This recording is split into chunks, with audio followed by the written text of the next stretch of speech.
Kuwait போலீசாரின் அதிரடி நடவடிக்கை. மனைவியை கொடூரமாக கொலை செய்த கணவன் 5 மாதங்களில் 1300க்கும் மேற்பட்டோர் கடலில் பலி. வீழ்ந்து நொறுங்கிய பாகிஸ்தான் உலங்கு வானூர்தி. ஹோர்முஸ் நீரிணை முழுமையாக மூடல். இன்று தங்க விலையில் வீழ்ச்சி. சாணக்கியன் தனிநபர் பிரேரணை.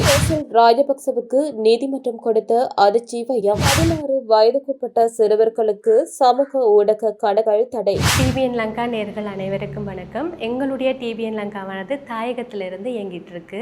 எங்களுடைய டிபிஎன் லங்காவில் பார்த்தீங்கன்னா அன்றாட நடக்கிற முக்கியமான செய்திகளை நாங்கள் உங்களுக்கு வழங்கிட்டு இருக்கிறோம். யூடியூப் மாத்திரம் இல்லாமல் நாங்கள் ஃபேஸ்புக் பேஜும் கூட வச்சுருக்கிறோம். எங்களுடைய ஃபேஸ்புக் பேஜையும் நீங்கள் ஃபாலோ பண்ணி வச்சுருங்க. நாங்கள் போடுற உடனே போடுற அப்டேட் உங்கள்கிட்ட வந்து சேரும். தொடர்ந்தும் எங்களோட இணைந்துருங்க. எங்களுடைய ஆதரவு எங்களுக்கு ரொம்ப முக்கியமான ஒரு விஷயமா இருக்குது. தொடர்ச்சியாக எங்களோடு இணைந்திருங்கள். மீண்டும் ஒரு காணொலியினூடாக நான் உங்களை சந்திக்கிறேன். நான் உங்கள் திவ்யா. வணக்கம். குவைத் போலீசாரின் அதிரடி நடவடிக்கை.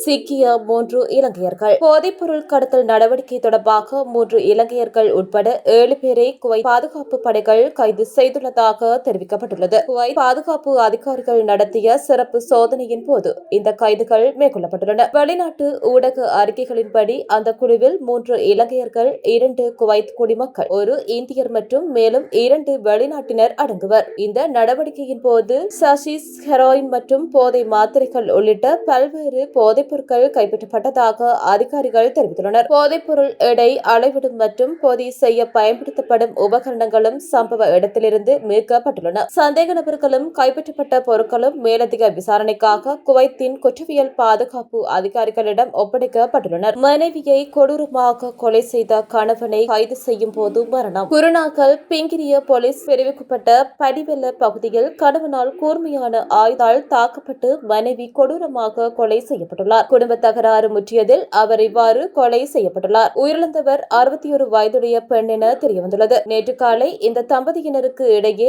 ஏற்பட்ட வாக்குவாதம் முற்றியதாலேயே கொலை நடந்துள்ளதாக போலீசாரின் முதற்கட்ட விசாரணைகளில் தெரியவந்துள்ளது. கொலையை செய்ததாக குற்றம் சாட்டப்பட்டுள்ள 59 வயதான கணவனை பிங்கிரிய போலீசார் கைது செய்தனர். எனினும் கைது செய்யப்படும் போது சந்தேக நபருக்கு ஏற்பட்ட திடீர் உடல்நலக் குறைவு காரணமாக பிங்கிரிய மருத்துவமனையில் அனுமதிக்கப்பட்ட பின்னர் அவரும் உயிரிழந்துள்ளதாக போலீசார் தெரிவித்துள்ளனர். சம்பவம் குறித்து பிங்கிரிய போலீசார் மேலதிக விசாரணைகளை மேற்கொண்டு வருகின்றனர். 5 மாதங்களில் 1300க்கும் மேற்பட்டோர் கடலில் பலி. வெளியான அதிர்ச்சியூட்டும் அறிக்கை. ஆப்பிரிக்காவிலிருந்து கடல் வழியாக ஸ்பெயின் நாட்டு கடற்கரையை அடைய முயன்ற 1300க்கும் மேற்பட்ட புலம்பெயர்ந்தோர் 2026ஆம் ஆண்டு முதல் 5 மாதங்களில் மட்டும் உயிரிழந்துள்ளதாக மனித உரிமை அமைப்பு ஒன்று அதிர்ச்சியூட்டும் அறிக்கையை வெளியிட்டுள்ளது. புலம்பெயர்வோரை கண்காணித்து வரும் காமினாண்டோ புரோண்டெராஸ் என்ற தன்னார்வ தொண்டு நிறுவனம் புதன்கிழமை இந்த தரவுகளை வெளியிட்டுள்ளது. இந்த ஆண்டின் முதல் 5 மாதங்களில் ஸ்பெயின் கரையை அடைய முயன்றவர்களில் 142 பெண்கள் மற்றும் 129 குழந்தைகள் உட்பட மொத்தம் 1317 பேர் கடலில் மூழ்கியும் கடுமையான பயண சூழல்களாலும் உயிரிழந்துள்ளனர். இதில் புலம்பெயர்ந்தோருடன் பயணித்த 27 படகுகள் நடுவழியில் முற்றிலும் காணாமல் போயுள்ளதாகவும் அந்த அறிக்கையில் தெரிவிக்கப்பட்டுள்ளது. போப் லியோ ஸ்பெயினின் கேனரி தீவுகளுக்கு வருகை தரவுள்ள நிலையில் இந்த அறிக்கை வெளியாகியுள்ளது. ஐரோப்பாவுக்கு மிக அருகிலுள்ள மொரிட்டானியா போன்ற நாடுகளில் கண்காணிப்பு மற்றும் தடுப்பு நடவடிக்கைகள் தீவிரப்படுத்தப்பட்டுள்ளதால் புலம்பெயர்ந்தோர் தங்களை காத்துக்கொள்ள அதிக ஆபத்து நிறைந்த நீண்ட கடல்வழிகளை தேர்ந்தெடுப்பதே இந்த மரணங்களின் அதிகரிப்புக்கு காரணம் என்று மனித உரிமை அமைப்புகள் சுட்டிக்காட்டுகின்றன. கடந்த 2025ஆம் ஆண்டில் மட்டும் ஸ்பெயின் கரையை அடைய முயன்ற 3090 பேர் உயிரிழந்தனர் அல்லது காணாமல் போனமை குறிப்பிடத்தக்கது. புலம்பெயர்ந்தோரின் இந்த அவல நிலை சர்வதேச ஒழுங்கின் நெறிமுறை அடித்தளத்துக்கே சவால் விடும் ஒரு பெரும் பிரச்சனை என்று போப் லியோ தனது ஸ்பெயின் பயணத்தின் போது கவலை தெரிவித்துள்ளார். வீழ்ந்து நொறுங்கிய பாகிஸ்தான் உலங்கு வானூர்தி. பயணித்த அனைவரும் பலி. பாகிஸ்தான் நிர்வாகத்திற்குட்பட்ட காஷ்மீரின் தலைநகரான முஷாபராபாத் அருகே பாகிஸ்தான் ராணுவ உலகு வானூர்தியொன்று விபத்துக்குள்ளானதில் அதில் பயணம் செய்த ராணுவ வீரர்கள் அனைவரும் உயிரிழந்துள்ளதாக அந்நாட்டு ராணுவம் அதிகாரப்பூர்வமாக அறிவித்துள்ளது. பாகிஸ்தான் ராணுவத்தின் ஊடக பிரிவான ISPR வெளியிட்டுள்ள அறிக்கையின்படி ராணுவ விமானப்படைக்கு சொந்தமான MI-17 ரக உலகு வானூர்தியொன்று தொழில்நுட்ப கோளாறு காரணமாக தரையிறங்க முற்பட்ட போதோ அல்லது புறப்பட்ட போதோ இந்த விபத்து நேரிட்டுள்ளது. விபத்தில் உயிரிழந்தவர்களின் துல்லியமான எண்ணிக்கை இன்னும் அறிவிக்கப்படவில்லை என்றாலும் உலகு வானூர்தியில் இருந்த அனைவரும் வீர மரணம் அடைந்துவிட்டதாகவும் எவரும் உயிர் பிழைக்கவில்லை என்றும் ராணுவம் உறுதி உறுதிப்படுத்தியுள்ளது. விபத்து நடந்த இடத்துக்கு மீட்பு குழுவினர் உடனடியாக விரைந்துள்ளனர். விபத்துக்கான துல்லியமான தொழில்நுட்ப காரணத்தை கண்டறிய உயர்மட்ட விசாரணை குழு ஒன்று அமைக்கப்பட்டுள்ளதாக ராணுவ தரப்பு தெரிவித்துள்ளது. பயங்கரவாத ஒழிப்பு சட்டங்களின் கீழ் உள்ளூர் அரசாங்கம் சில அமைப்புகளுக்கு தடை விதித்ததை அடுத்து முசாபராபாத் பகுதியில் கடந்த சில நாட்களாகவே கடுமையான போராட்டங்களும் பதற்றமான சூழலும் நிலவி வருகின்றன. இதன் காரணமாக அப்பகுதியில் பலத்த பாதுகாப்பு போடப்பட்டிருந்த சூழலில் இந்த விபத்து நிகழ்ந்துள்ளமை குறிப்பிடத்தக்கது. ஹோர்முஸ் நீரிணை முழுமையாக மூடல். ஈரான் அமெரிக்க படைகளிடையே கடலில் தீவிர மோதல். எண்ணெய் தாங்கிகள் மற்றும் வர்த்தக கப்பல்கள் உட்பட அனைத்து வகையான கப்பல்களுக்கு ஹோர்முஸ் நீரிணையை மூடுவதற்கு ஈரானின் உச்ச கூட்டு ராணுவ கட்டளையகம் உத்தரவிட்டுள்ளதாக ஈரானின் மேஹ் செய்தி சேவை தெரிவித்துள்ளது. இந்த எல்லையை கடக்க முயலும் எந்த ஒரு கலனும் உத்தியோகபூர்வமாக இலக்கு வைக்கப்படும் என்று ஈரானிய ராணுவம் எச்சரித்துள்ளது. அதே நேரம் ஹோர்முஸ் நீரிணையில் அமெரிக்க படைகளுக்கும் ஈரானின் இஸ்லாமிய புரட்சிகர காவற்படையின் கடற்படை பிரிவுகளுக்கும் இடையே தீவிர மோதல்களும் இருதரப்பு துப்பாக்கி பிரயோகங்களும் இடம்பெற்றுள்ளதாக மேக் செய்தி சேவை மேலும் குறிப்பிட்டுள்ளது. அமெரிக்க படைகள் ஈரானின் 7 கடலோர புள்ளிகளை இலக்கு வைத்து இதுவரை தாக்குதல்களை நடத்தியுள்ளன. குறிப்பாக பண்டார் அப்பாஸ், சிரிஹேஸ் மற்றும் ஹெங்காம் தீவு ஆகிய கடலோர பகுதிகளில் இந்த தாக்குதல்கள் பதிவாகியுள்ளன. வளைகுடா வான்பரப்பை மீறி நுழைந்த அமெரிக்காவின் F-16 போர் விமானத்தை நோக்கி ஈரானின் வான் பாதுகாப்பு அமைப்புகள் ஏவுகணை தாக்குதலை நடத்தியதாகவும் இதனால் அந்த போர் விமானம் பின்வாங்க நிர்பந்திக்கப்பட்டதாகவும் இஸ்லாமிய புரட்சிகர காவற்படை உத்தியோகபூர்வமாக அறிவித்துள்ளது. இன்று தங்க விலையில் வீழ்ச்சி. சர்வதேச சந்தையில் ஏற்பட்டுள்ள பொருளாதார மாற்றங்கள் மற்றும் மத்திய கிழக்கில் நிலவும் போர்ச்சூழல் காரணமாக தங்கம் மற்றும் வெள்ளியின் விலையில் இன்று மாற்றங்கள் நிகழ்ந்துள்ளன. அதற்கமைய ஒரு அவுன்ஸ் தங்கத்தின் விலை $466.97 விற்பனை செய்யப்படுகிறது. அதே நேரம் வெள்ளி ஒரு அவுன்ஸ் இன்றைய தினம் $63.56 விற்பனை செய்யப்படுகிறது. கடந்த சில நாட்களாக உள்நாட்டு சந்தையில் தங்கத்தின் விலை ஏற்ற இறக்கங்களுடன் காணப்பட்ட நிலையில் சர்வதேச விலை வீழ்ச்சி காரணமாக இன்று இலங்கையிலும் விலை வீழ்ச்சியடைய வாய்ப்புள்ளதாக கருதப்படுகிறது. மேலும் டாலரின் வலுவூட்டல் மற்றும் சர்வதேச அரசியல் நகர்வுகள் இந்த விலை மாற்றத்துக்கு முக்கிய காரணமாக அமைகின்றன எனவும் வெளிநாட்டு செய்திகள் தெரிவிக்கின்றன.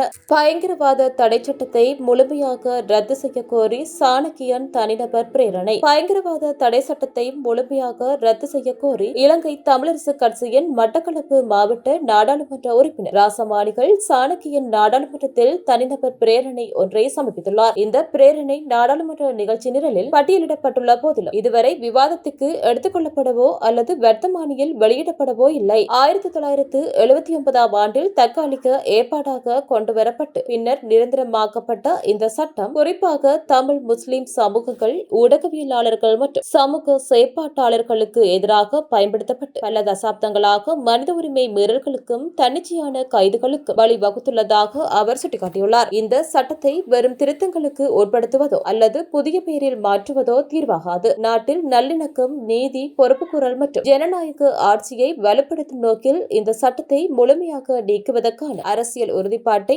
அரசாங்கம் வெளிப்படுத்த வேண்டும். இதுகுறித்து நாடாளுமன்றத்தில் விரிவான விவாதம் இடம்பெற்று அனைத்து அரசியல் கட்சிகளும் கட்சி வேறுபாடுகளை கடந்து இதற்கு ஆதரவளிக்க வேண்டும் என்று நாடாளுமன்ற உறுப்பினர் ராசமாணிக்கம் சாணக்கியன் கோரிக்கை விடுத்துள்ளார். பேசில் ராஜபக்சவுக்கு நீதிமன்றம் கொடுத்த அதிர்ச்சி வயம். சுற்றுலா ஊக்குவிப்பு பணியகத்தின் நிதியை முறைகேடாக பயன்படுத்திய சம்பவம் தொடர்பாக முன்னாள் அமைச்சர் பெசில் ராஜபக்சவுக்கு எதிராக சர்வதேச பிடியாணை ஒன்றை பெற வேண்டுமாயின் அதற்குரிய சத்திய கடதாசியை நீதிமன்றத்தில் சமர்ப்பித்து நடவடிக்கைகளை முன்னெடுக்க முடியும் என கொழும்பு கோட்டை நீதவான் பசன் அமரசேன நேற்று அறிவித்துள்ளார். இந்த சம்பவம் தொடர்பான விசாரணை இன்று நீதிமன்றத்தில் மீண்டும் எடுத்துக் கொள்ளப்பட்ட போதே குற்றப்புலனாய்வு திணைக்களத்தின் சட்டவிரோத சொத்துக்கள் விசாரணை பிரிவினருக்கு நீதவான் இந்த அறிவித்தலை விடுத்துள்ளார். கடந்த 2014 ஆண்டு சுற்றுலா ஊக்குவிப்பு பணியகத்துக்கு ஒதுக்கப்பட்டிருந்த 7.8 மில்லியன் ரூபாய் நிதியை அதன் ஊக்குவிப்பு நடவடிக்கைகளுக்கு பயன்படுத்தாது ஊவா மாகாண சபை தேர்தலுக்காக 12,000 ரீசெட்டுகளை